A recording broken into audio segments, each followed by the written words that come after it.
Love பண்ணி கல்யாணம் பண்ணிக்கிட்டவங்க கூட திருமணத்துக்கு பிறகு நிறைய சண்டை சச்சரவுகள், இன்றைக்கி நிறைய விவாகரத்து ஆகக்கூடிய கேஸ்லாம் வந்து பார்த்திங்க அப்படின்னா லவ் மேரேஜ் பண்ணவங்க தான் இருக்காங்க. அப்போ இந்த தேதி தவறாக இருக்கிறது தான் காரணமாக இருக்கா சார்? அவங்க லவ் பண்ணி மேரேஜ் பண்ணதுனால நடந்தது. ஆனால் பெரியவங்களுக்கு அப்படி நினச்சிக்கிறாங்க.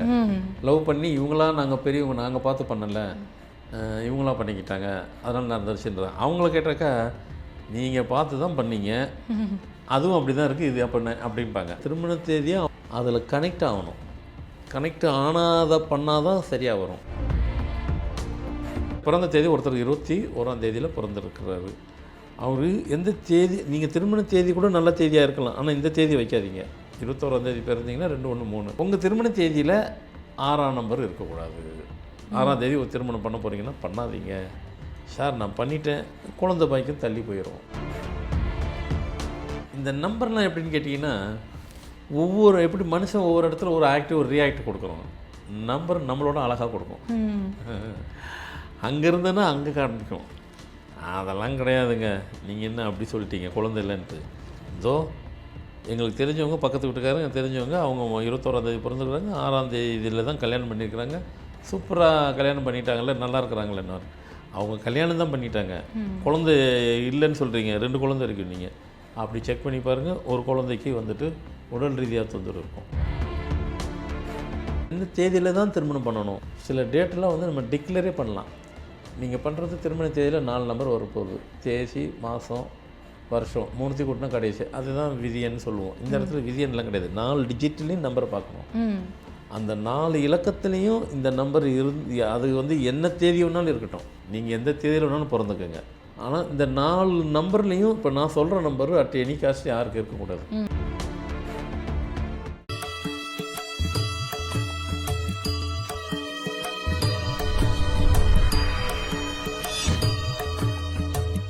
ஃபார்மட் நியூமராலஜி நேயர்களுக்கு நர்மதாவின் அன்பான வணக்கம். நம்மளுடைய சேனலில் தொடர்ந்து பல்வேறு விதமான ஃபார்மட் நியூமராலஜி மற்றும் ஆன்மீகம் சம்பந்தமான தகவல்கள் பார்த்துட்ருக்கோம். அந்த வகையில் இன்றைக்கி நம்ம பார்க்க போகிற இந்த ஒரு பதிவில் திருமண தேதி அப்படின்றது எந்த அளவுக்கு முக்கியமான ஒன்றா இருக்குது அப்படின்றத பற்றின தெளிவான விளக்கம் கொடுக்கறதுக்காக நம்ம கூட இன்றைக்கி ஃபார்மட் நியூமராலஜியினுடைய தந்தை டாக்டர் மகா தனசேகர் ராஜா அவர்கள் அணிஞ்சிருக்கிறாங்க. வணக்கம் சார். வணக்கம்மா. சார், ஒரு வாழ்க்கையில் வந்து ரொம்ப முக்கியமான தருணம் ஒரு ஆணுக்கும் பெண்ணுக்கும் அப்படின்னா அது கல்யாண நாள் அப்படின்றத கண்டிப்பாக சொல்லலாம். அப்படி கல்யாண நாள் அப்படின்றது தேதி வந்து ரொம்ப முக்கியமான ஒரு தேதி அப்படின்றது நீங்கள் நிறைய இடங்களில் வந்து பதிவு பண்ணிட்டு இருந்தாலும் கூட, அந்த திருமண தேதி அப்படின்றது எந்த அளவுக்கு வந்து அந்த வாழ்க்கையை சரியானதாக நகர்த்துறதுக்கு வந்து உதவி பண்ணுது சார்?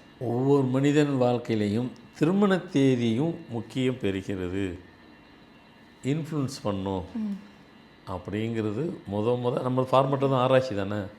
35லேருந்து 38 வருஷத்துக்கு முன்னாடி நான் சொல்லிட்டேன். ஒரு கட்டத்தில் அதை எல்லோரும் பார்த்து ஃபாலோ பண்ணி இன்றைக்கி எல்லோரும் அதை சொல்ல ஆரம்பிச்சிட்டாங்க, எல்லோரும் ஃபாலோ பண்ண ஆரம்பிச்சிட்டாங்க. எனக்கு என்னென்னா, நீங்கள் ஃபாலோ பண்ணுறது சரி, ஆனால் அதை கரெக்டாக பண்ணுங்கள். இன்றைக்கி வரைக்கும் நிறைய பேருக்கு அந்த இது இருக்குது, திருமண தேதியில் நம்ம சரியாக பண்ணலை, கொஞ்சம் தவறு பண்ணிட்டோம், அதனால தான் இவ்வளோ நடக்குதுன்ட்டு. அந்த காலத்தில் உள்ளவங்க அப்போ தெரியல, அவங்க பண்ணிக்கிட்டாங்க. ஆனால் இப்போ நடக்க போகிறதுலாம் வந்துட்டு மோஸ்ட் ப்ராபப்லி எல்லாம் கரெக்டாக இருக்கிறாங்க. சில பேர் அதை பார்க்காதவங்க அது நடந்துடுது. திருமண தேதியும் வேலை செய்யும். அதனால் வந்துட்டு எந்த விதத்தில் வேலை செய்ய, என்ன மாதிரிலாம் அவங்களுக்கு ஹெல்ப்ஃபுல்லாக இருக்கும்.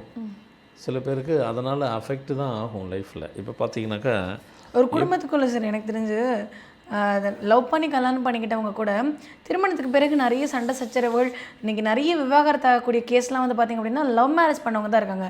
அப்போ இந்த தேதி தவறாக இருக்கிறது தான் காரணமாக இருக்கா சார்? கரெக்டாக சொன்னீங்க. ஏன்னா அவங்க லவ் பண்ணி மேரேஜ் பண்ணதுனால நடந்தது. ஆனால் பெரியவங்களுக்கு அப்படி நினச்சிக்கிறாங்க. லவ் பண்ணி இவங்களாம் நாங்கள் பெரியவங்க, நாங்கள் பார்த்து பண்ணலை, இவங்களாம் பண்ணிக்கிட்டாங்க அதனால் நடந்துருச்சுன்றாங்க. அவங்கள கேட்டாக்கா நீங்கள் பார்த்து தான் பண்ணீங்க, அதுவும் அப்படி தான் இருக்குது, இது அப்படிம்பாங்க. இதுக்கு மொத்தத்தில் அல்டிமேட் இங்கே சப்ஜெக்ட் என்னென்னாக்கா, அந்த திருமண தேதியை இவங்க பார்த்து பண்ணாலும் நாங்கள் மூர்த்த நாளில் தானே பண்ணீங்க, நீங்கள் மூர்த்த நாளில் தான் பண்ணீங்க, திருமண தேதியை அவங்க அதுக்கு தான் இப்போ சொல்ல போகிறோம். அந்த சீக்ரெட்டு தான் அதில் கனெக்ட் ஆகணும். கனெக்ட் ஆனாத பண்ணால் தான் சரியாக வரும்.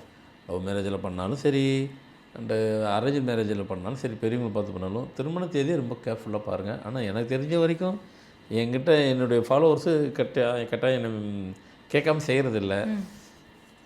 எல்லாமே ஃபாலோவர்ஸாக, சில பேர் புது ஃபாலோவர்ஸை டே பை டே புது ஃபாலோவர்ஸ் வரதானே செய்கிறாங்க. அவங்க ஏற்கனவே முடிஞ்சிச்சுன்னா அவங்க என்ன பண்ண முடியும்?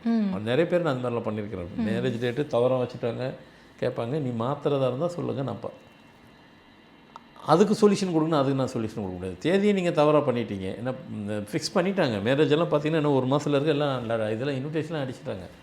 அது மாதிரி நிறைய கேஸில் மாற்றிருக்கிறேன். ஏங்க நமக்கு வாழ்க்கைங்க, சில பேர் தப்பாக பேசுவாங்க, ஐயா அதை விட்டுருங்கன்ட்டேன்.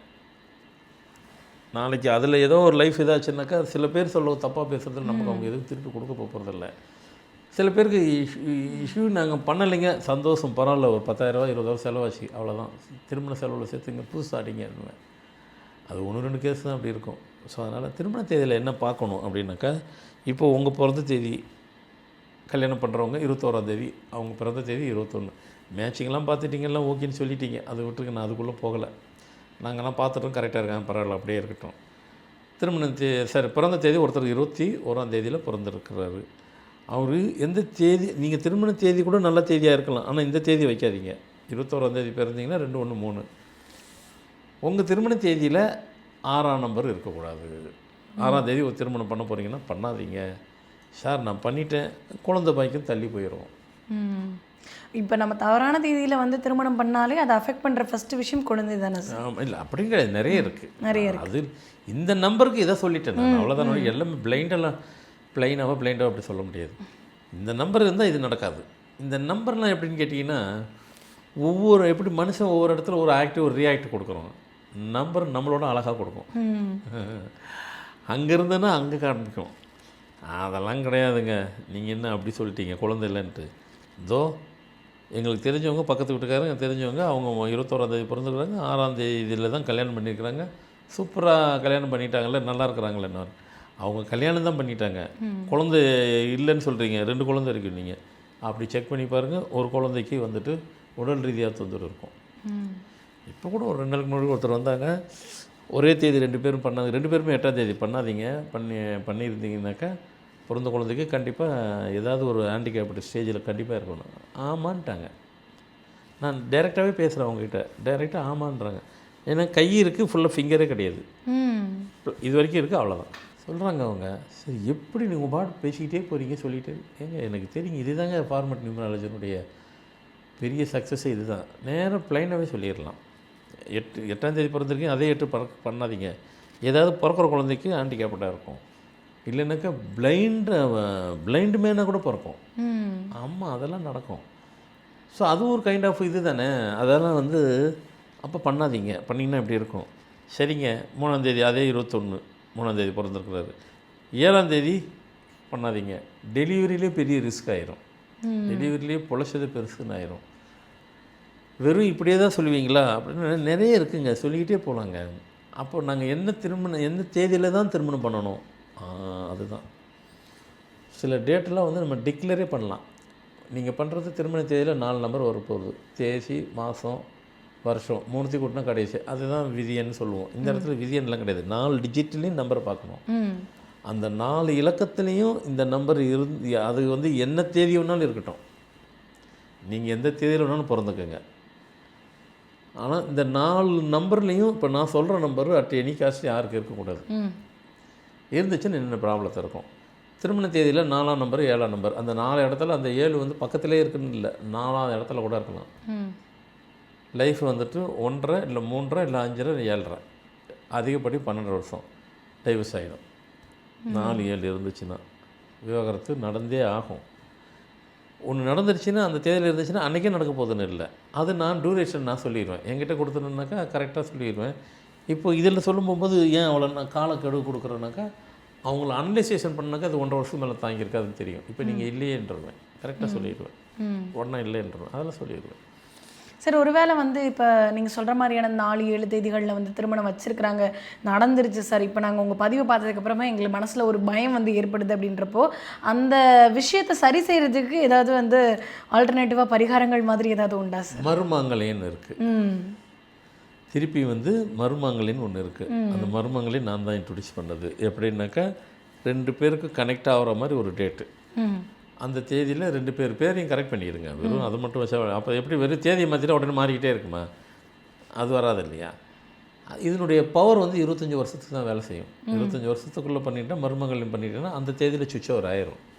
2 பேரை கரெக்ட் பண்ணி அந்த பேரை எழுதிட்டு வாங்க. ஒரு குறிப்பிட்ட இது சொல்லுவேன், 2 மாதம் 3 மாதமோ, சில பேருக்கு 6 மாதம் சொல்லுவேன்.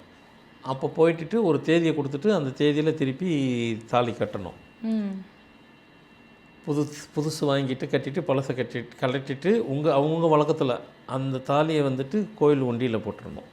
அதுக்கு ஒரு நேர்த்தி கடன் மாதிரி உங்களுக்குள்ளே கோரிக்கை இருக்கும் இல்லையா, கடவுள்கிட்ட ஏதாவது கேட்பீங்க இல்லையா, அதை சங்கல்பமாக வச்சுட்டு அப்படியே இதில் வந்து அதை போட்டுட்டு புதுசு கட்டிட்டு கோயிலில் ஒரு வளம் வந்துட்டு கோயிலை விட்டு வெளியே வந்து ஒரு 5-10 பேருக்கு அன்னதானம் போட்டுட்டு நீங்கள் போய் வீட்டில் போய் சாப்பிட்ருங்க. இதான் மருமங்களையும். ஆனால் அது டேட்லேயும் பேரை கரெக்ட் பண்ணிக்கிங்க. ஏன்னா திருப்பி அதுலேயும் தப்பு இருந்துச்சுன்னாக்கா தப்பான டேட்டில் என்ன இருக்கோ எது இருக்கோ அதில் அந்த லைஃப் தான் கிடச்சிரும். கரெக்டாக தான் சந்தோஷம், அப்படியே பண்ணிக்கிங்க.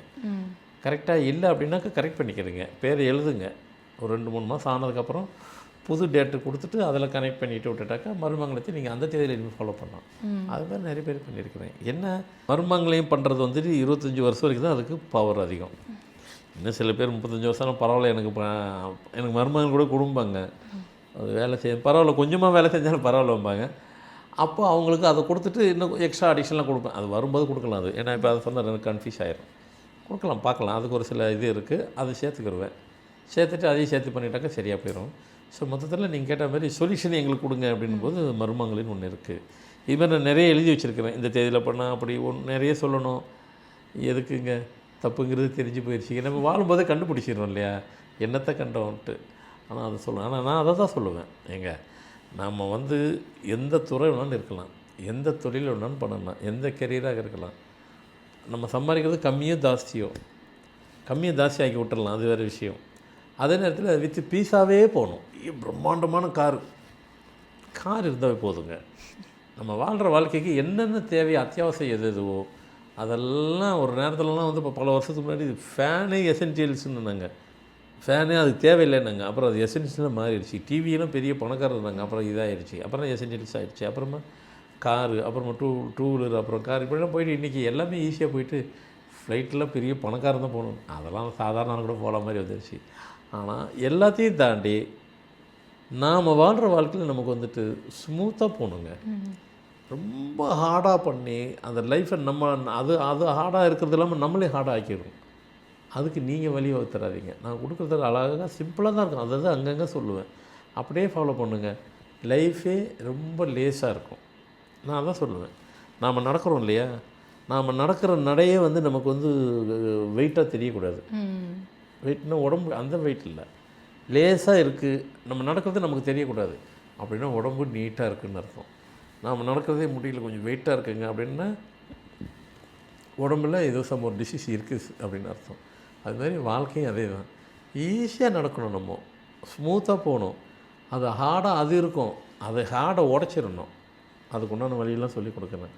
நீங்கள் அதை எல்லாமே ஃபாலோ பண்ணுங்கள், கவலைப்பட. நிறைய எழுதுனேன், நான் சொல்லலை. என்ன சொல்லி ஆமாங்க அதை தாங்க இருக்கிற நம்ம திருப்பி வருத்தத்தை அதை கொஞ்சம் மெருகூற்றி மேலே ஏற்றுறத விட சொல்லாமல் நான் அவாய்ட் பண்ணிட்டேன். இதை ஃபாலோ பண்ணிக்கிறேங்க, ஃபஸ்ட் கிளாஸ் லைஃபு கிடைக்கும். ஆனால் அதான் ஒரு அட்வைஸ், லிட்டில் அட்வைஸு. இதெல்லாம் கண்டிப்பாக பாருங்கள். திருமண தேதி நமக்கு முக்கியம், திருமணம் பண்ணும்போது அது முக்கியம். அதே நேரத்தில் சாந்தி முகூர்த்தமும் முக்கியம். என்றைக்கு திருமண தேதி வைக்கிறீங்களோ அதே தேதியில் இருந்துச்சுன்னா அது சரி. சில பேருக்கு கொஞ்சம் தள்ளி போகும், பல காரணங்கள் இருக்கலாம். அது லேடிஸ் மந்த்லி டைம் வந்தாலும் கொஞ்சம் தள்ளிடும். அது இல்லை இயற்கையாக ஏதோ தள்ள வைக்குது தான், இதுவும் ஒரு இயற்கை தான் அப்படின்னாக்கா அப்போ அந்த தேதி ரொம்ப கேர்ஃபுல்லாக பார்க்கணும். ஏன்னா சமயத்தில் இதெல்லாம் அவங்களுடைய பிறந்த தேதி ஒத்து போகிற தேதியாக ஆமாம் ஒத்து போகணும். ஏன்னா கரு உருவாகிறது வந்துட்டு நான் இங்கெல்லாம் பார்த்தோன்னு சொல்லுவேன். சிலதில் வந்து இது உங்களுக்கு கருவை உருவானது சரியில்லைங்க, அதனால் இப்படிங்க அப்படிங்கன்னா ஆமாங்கம்பாங்க. அது தெரியும், அது ரொம்ப முக்கியம். அதனால் நம்ம ரொம்ப கேர்ஃபுல்லாக பார்க்கணும். இப்போ நம்மளாம் வந்துட்டு ஒரு மாதம் கழிச்சிட்டாக்கா அன்னையிலேருந்து குழந்தைய கணக்கு போடுவோம். சைனாலாம் பார்த்திங்கன்னா டே 1லேருந்து கணக்கு போட்டுருவாங்க. ஆனால் கணக்கு டேலி ஆகும். அதுவும் கரெக்டு, நம்மளதும் கரெக்டு. அவன் டே 1 கணக்கு கவுண்டிங் ஆகிரும். ஸோ அதனால் வந்துட்டு எதுக்காக சொல்கிறேன்னா, நம்ம ஸ்மூத்தானது நல்ல வாழ்க்கையை எதிர்பார்க்குறோம். அதுக்கு நாம் சில வழி வகுத்துக்கிறோம். பெரியவங்களாம் நம்ம வந்து அந்த காலத்தில் எதுவுமே தெரியாமல் போயிடுச்சு, இப்போ எல்லாம் ஓப்பன் ஆயிடுச்சு. அதனால் உங்கள் அடுத்த ஜென்ரேஷனை அழகாக நீட்டாக இதெல்லாம் வாங்கி பண்ணுறீங்க. ஆனால் மேக்ஸிமம் நான் பார்த்த வரைக்கும் நிறைய பேர் பண்ணுறாங்க. பண்ணவங்கக்கிட்ட இல்லை, பண்ணாதவங்க பண்ணுங்கள், சரி செஞ்சு செய்யுங்க. அவங்களுக்கு நம்ம கொடுக்குற ப்ராப்பர்ட்டி இது தாங்க. நீங்களாம் ஒன்று சம்பாரிச்சு இப்போ உள்ள பசங்களாம் நீ ப்ராப்பர்ட்டி கொடுக்குன்ற அவசியமே இல்லை. ஏன் தெரியுமா, இது தாங்க ப்ராப்பர்ட்டி. அவங்க சம்பாரிச்சிடுவாங்க, படிப்பை கொடுத்துட்றீங்க, இந்த மாதிரி வேலையெல்லாம் செஞ்சு கொடுத்துருங்க. அவங்க சம்பாரிச்சுப்பாங்க. அந்த காலத்தில் தான் வந்து பேரண்ட்ஸ் ஏதாவது ப்ராப்பர்ட்டி கொடுத்தாங்களான்னு எதிர்பார்த்தது. இப்போ உள்ள பசங்க எனக்கு தெரிஞ்ச வரைக்கும் ஒரு பசங்களும் ப்ராப்பர்ட்டி எதிர்பார்க்குறதில்ல. நீங்கள் இதெல்லாம் பண்ணி கொடுத்துருங்க, இதுதான் உங்களுக்கு நீங்கள் கொடுக்குற ப்ராப்பர்ட்டி. அவங்க சம்பாரிச்சுக்கிடுவாங்க. கண்டிப்பாக செய்வீங்க. செய்கிறதுக்கு உண்டானதெல்லாம் நான் சொல்லி கொடுத்துருக்குறேன். ஃபாலோ பண்ணுங்கள், யூஸ்ஃபுல்லாக இருக்கும். கண்டிப்பாக சார். திருமண தேதி சரியாக இருந்தால் வாழ்க்கை எவ்வளோ சூப்பராக போகும் அப்படின்றத பற்றி ரொம்ப தெளிவாக எடுத்து சொல்லியிருக்கீங்க சார். கண்டிப்பாக அதை பார்த்துட்டு இருக்கக்கூடிய நேயர்களுக்கு ரொம்ப பயனுள்ளதாக இருக்கும் நம்புகிறோம். ரொம்ப நன்றி சார். வணக்கம்மா.